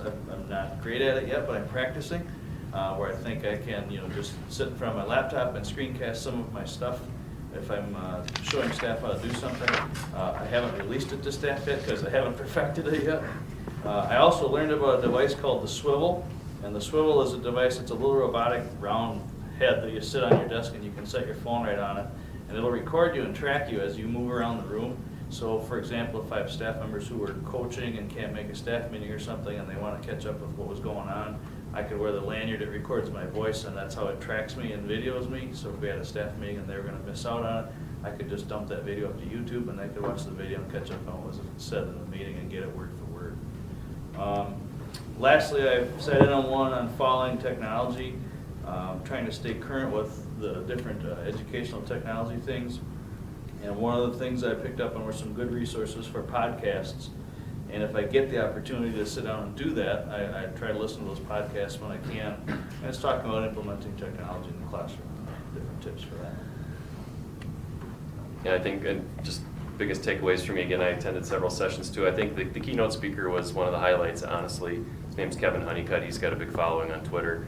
But he's a K-12, used to be an art teacher. I don't know how much teaching he does anymore. He's more speaker now, tech integration specialist is his title, but he, again, talked about all the tech tools out there and ways to use it to engage with kids and connect with kids, and again, shared his life story with that. And also session about leading learning in your building, some of the things methods that we try to implement as well in school here, which is having the teachers and using the experts in the building teaching each other. You know, we have a lot of expertise under our roof, and having them get the chance to interact with each other more often. You know, again, listening to other administrators and how they're using tech tools to connect with students, be more efficient with staff leadership, you know, get exposed to different tech tools. And you know, and really the thing too, we haven't really talked about, but we all agreed the networking part, anytime you go to a big conference like this, that's invaluable. There's a vendor show, you can wander around and talk to the vendors and you meet people there. You see different products, interacting with people from other school districts, and interacting with each other, honestly. That's the great part about bringing a team there. Sitting down, having a break, and you sit down for the lunch and you're all talking about what we did and what we learned, and talking about what the next session is going to be and where's everybody going to go, and breaking off to different places so we're catching as many things as we can. But the biggest takeaway is that you know, technology is not the end. It's the means to engage kids to reach the end, which is learning. So you know, it's not just about using technology. It's about what the technology helps you do better in your classroom to make you a better instructor and reach the goal, which is to get kids motivated and get them to learn better. So it's a good conference overall. One thing I didn't go, but coming into the district, you know, as an outsider, which I don't like to call myself an outsider anymore, but coming in, that first in-service I was able to experience and how important and essential it is to build capacity within your own building. And that was evident right away. We had teachers, not just on stuff that they learned on the Slate conference, but also, you know, a takeaway from a CSUB mental health presentation. We had teachers presenting on that. We had teachers presenting on iPads, tablets. So very encouraging to see coming into a district and you see you know, teachers leading some of those presentations to the other teachers and not just administrators, standing up, getting doing a sit and get. So it was very encouraging from my end as well, seeing some of that stuff coming back into the building and seeing what we have to offer students. That I'll just jump right into my stuff then. Yeah, You good? go ahead. Hey, you guys, thank you though for sharing that with us. It sure is insightful to see. You guys are actually kind of fortunate that you have things like that, continuing education to keep yourself on the edge. We don't really have that in our line of work, and it's refreshing to hear you guys do. We appreciate the opportunity to go. Thank you. All right, Josh, go ahead. So just the kind of superintendent notes or whatever, I just kind of decided to change it up a little bit and kind of go last 2 weeks at a glance for you guys. Had Spirit Week, my first Spirit Week that I was able to be a part of. So it was very neat to see and watch a pep rally. So encouraging to watch how well behaved the kids are and respectful to one another, to watch the different presentations. And you know, the cheerleaders going out there while the competitions like I've never seen before instead of voting, which I think is very neat for the king and queen. We hosted solo ensemble on the 26th, so had a bunch of kiddos coming into the building. The elementary school held their spelling bee competition over the last 2 weeks. Had our first early release due to inclement weather, which I was ready for. So at least it didn't happen that first day on the job. And also had to cancel school due to inclement weather, so we had 2 days in there. So That's why you became a superintendent, So right? I Close school. Yeah. So, and a funny side note, my own children were asking me to close school because I think in their mind they thought that would be closing the Wausau schools as well if I closed here. So the wrestling team won the conference meet this last Saturday, which was neat to hear about. Got to see both the girls and the boys basketball team have 2 victories over Shell Lake and Turtle Lake. 8th grade registration was tonight. Got to quickly be a part of that before the board meeting. Then a couple things coming up. The junior senior high has started planning for service learning, which I'm just starting to be kind of exposed to, and what a neat opportunity that we teach the students in these buildings as far as that character piece, character building. So very very excited to be a part of that.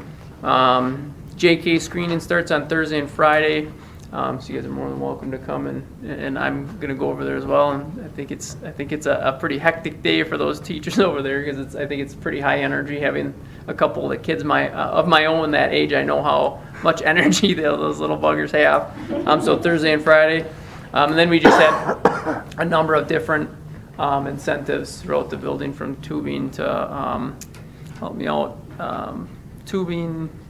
Well, we had ski trips. Ski trips. We had no broken bones, so it sounded like it was a good stretch. But a lot going on in the last 2 weeks with this time of year and incentives. So that's all I had. Sounds good, Josh. Thank you for that. Thank you guys all for coming in tonight, being part of the board meeting. Lori, do you want to present this real quick? Yeah, are you guys gonna do motion? We're going to here.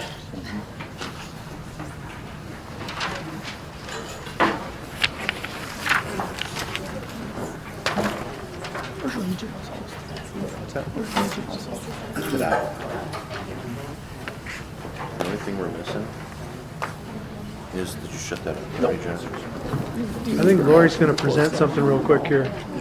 Before we go to close, we have to present this. I had a question for you too, Lori. Yeah, do you have to do the motion though? You want me to make a record of that before we go? Yeah, but can we do this WSP Oh, thing? you want to do that before the motion? Yeah. Okay. On, Leave that on until you go into close. It's not even. To record everybody voting on it. Right. Yeah. We've talked about I think it. it It's might be already done. dead. It was apparently not. It died That on was us. a while. Yep. Oh, okay. On this year's business, last year's business? Who's this Well, one? This school year? Okay. Who's that? Mine. Okay, we weren't sure, because we didn't know how that was We gonna think be ours handled. might have died, Dave. Okay, because that would change Died on us that this number one. quite a bit. You guys' dies all the time. Mine, it's the original batteries from almost a year It ago. might have just shut off. and Although hit it's stop. getting low. We can hit record again. So, Okay, so you guys I gave you guys each one of those WAS things. And the law has apparently changed as of January 1st. GAB, which is the Government Accounting Board, is requesting that current school board members and those that are running again fill out this second form here, the EF, what is it called? ETHCF1. Yes. Okay. Thank you. So that we have it on record. It's something new. Okay. You guys normally only fill it out when you run Right. for office. Now they're requesting that Every year? everybody has one done. Okay. So I think you pretty much have to fill out the entire form except Part C. I think most of you probably don't have a political party, All right. which you could leave number 2. Did I say C? Yeah. Number Yep. 2. Committee treasurer would be you. You got to put you at least. Okay, so political committee, Officers, We I don't fill that don't out. think you have to, I think 4 is optional. I think there's instructions here. Yeah, 4 is optional, so you don't necessarily have to fill that. But number 5, you need to fill in your depository information and then do the certification on the bottom. So I need that from everybody. You need it from Tom most.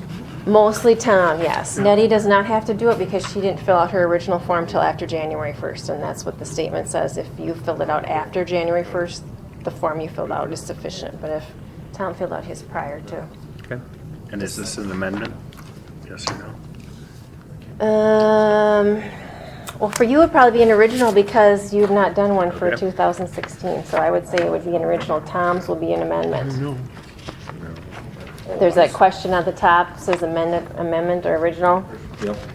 You would be amendment because you've already filled one out for this year. Gotcha. Okay?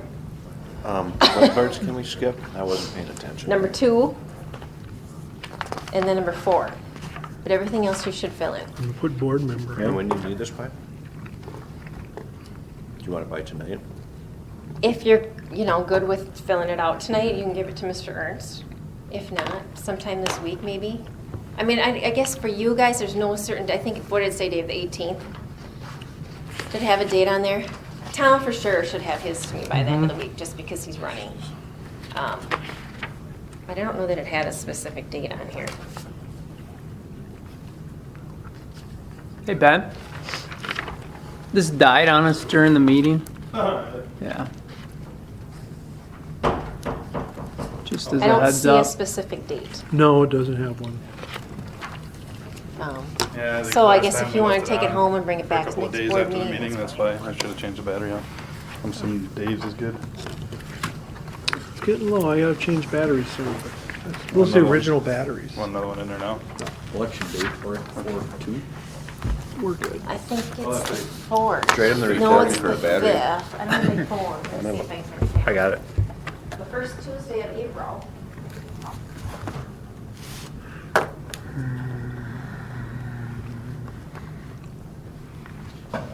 The 5th. Yep, April 5th. Is it the 5th? Mhm. I was thinking the 5th, but I didn't want to say 4, that. 5, 16. Okay, now we can go to closed session. Well, while you guys are working on that, somebody want to make a motion? I'll make a motion. Second. And properly move in second, then we move into contemplated closed session according to WSS 19.851C, considering employment compensation and performance data. Of any public employee over which governmental body has jurisdiction or exercise responsibility in WSS 19.851F, considering financial, medical, social, or personal histories of disciplinary data of specific persons, preliminary consideration of specific personnel problems and investigation charged against specific persons, except where paragraph B applies, which, if discussed in public, would be likely to have a substantial adverse effect upon the reputation of any person referred to in such histories or data, or involved in such problems or investigations. Thank you, Lori. I'm gonna pull the board. Huh? Yep. Myself, yes? Yes. Yes. Go. Okay. I declare we're in open session. Now I'll entertain a motion to approve our new hire. Yes, I approve Jill Malls to be our 50% education teacher. Okay. Do I hear a second? Motion. I'll second.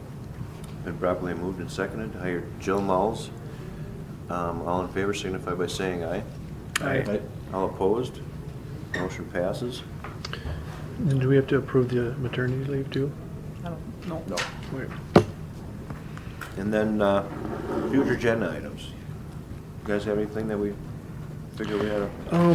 What about that policy? Did we pass that policy last time on the open enrollment, or is that just Yep. first reading, or is that the second reading? Open enrollment was, it was passed. Okay, Yep. gotcha. I just saw it in the packet here, and I didn't remember, so. Yeah. That was a fast track We want one. to springboard off of Peter's deal. We want to see if we can open that window up a little bit so we're not just jamming an audit in tight to our closing out of our books.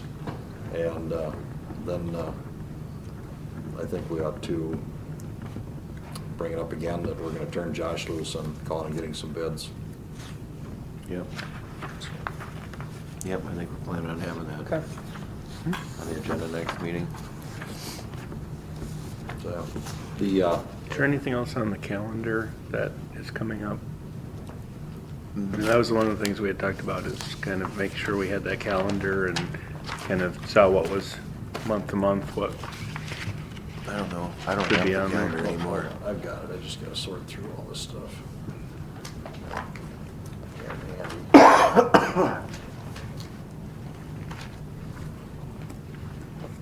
You have it handy, John? Josh, or?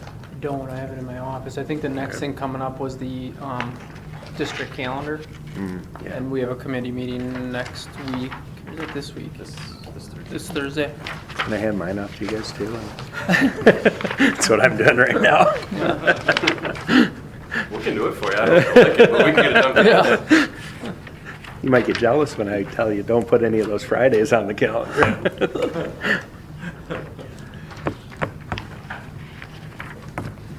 All right. If I remember correctly, it's Yeah. that and the administrative Okay. evaluation. Okay. Oh, got her. Okay, February 2nd meeting. Set the spring sport coaches and approval of summer school. We did that already. Yeah, we approved summer So school. what's, might be a little ahead of schedule. Is it a district calendar on there either? Calendar consideration was for this meeting. Okay. So what And we. possible curricular changes for next year. Okay. The district calendar we talked about as a committee too, just so you guys are in the loop, is moving it earlier in the year, possibly towards the end of the first sports season. So that way when they're making schedules for the following year, we don't get put in a position like this year. We have a girls' basketball game on the 19th, which we don't have school. So it's a vacation day. So that way he'll know the calendar, our AD will know the calendar, and he can set that schedule to fit our Helpful. school calendar. Yep. Okay. Actually, and then I also, just as looking at the district calendar, and I can bring that up when we propose it to the board too, but with the changes, rather than looking at scheduled school days, looking at the hours that are in current law, I think that might be a little bit. We did that already, didn't we? Yeah, I think it's right now the teacher contact day, or teacher days is 188, and then student contact days is 180. But 2 years ago, looks like the district added about 8 minutes to the school day, and the DPI changed I don't know when that was changed exactly, as far as rather from days, instructional hours. So we can show you guys that too, if that's something that we want to do. We changed out because we ran into a snow problem. Was it a couple years ago, Chris? 2 years in a row, we had the snow, and then the next year was the construction, so we Yep. extended 8 minutes each year. And then we just Kept on with it. And now we've got a lot of flexibility, Yeah. as far as snow days and things of that Hours nature, so we banked. can, Yep. so we're golden as far as. Okay. Yep. That They're was fun, well aren't played. they? Yeah, that was good, keeping school in because the storm was coming up. I thought that was well played. The first one? Yep. Oh, I was nervous because there wasn't a snowflake in sight, so I'm like, oh boy. But luckily, about 12:30, it hit hard, so. Did the same We get thing. credit for that. Did the same exact thing. I called it, and everyone's like, "There's not a flake I in the know. sky," and it was like half hour later. I was like, Yes. Redeemed. I felt the same way. I was involved when it was just, and when it hit. Yeah, I did. Yeah. I was like, please make my first one at least have snow come rather than. "Yeah." So we got credit for that first day? Yeah. Yeah, We got- yep. We got a It full, was- did we get a full day credit on that Yep. one? I think. I believe so. We served lunch and everything around the way. Yeah. Yeah, so that was, the next day was supposed to be a lot worse than what it was. I know. And Amory and Clayton called her. And, Yep, We got pounded. Yeah. yeah. And there were quite You were a bit happy? of drifts, but it wasn't horrible. We had some drifts, but, we still got a lot of, school down by Reeve and such like that could be a real drifting nightmare in some Yeah. spots down there, so. Well, and That was as the day played out, several more schools closed that were early released. They all ended up, Yep. Yep. north of us, that whole band there, from Domino. Turtle Lake to Cameron to all the way through. Good. Closing too. Yep, well played, I think. Okay. Any other future agenda items? If not, then I will entertain a motion to adjourn. That guy's not here. I'll make it We're then. stuck here. I'll Do I make hear a it. second? Do I hear a second? I'll second. It's been probably moved and seconded to adjourn. All in favor signify by saying aye. Aye. All right. All opposed? Motion passes. We are adjourned.